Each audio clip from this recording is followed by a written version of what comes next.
In this video, we are going to start with a radical form of an exponent, and we're going to change that over to a rational form.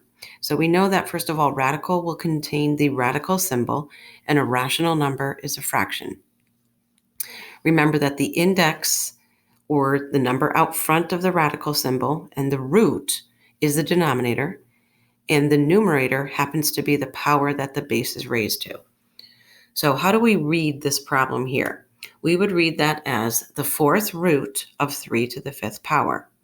Again, my index happens to be the 4, and that happens to be the root. So I'm going to take the fourth root, but I'm going to raise 3 to the fifth power first.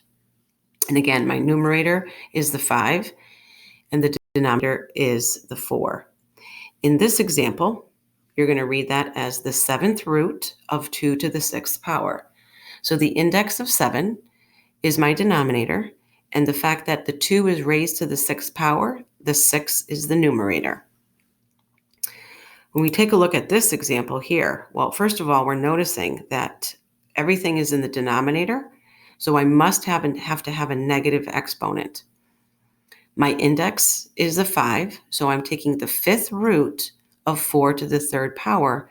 But again, because it's a negative exponent, it's going to move everything to the denominator.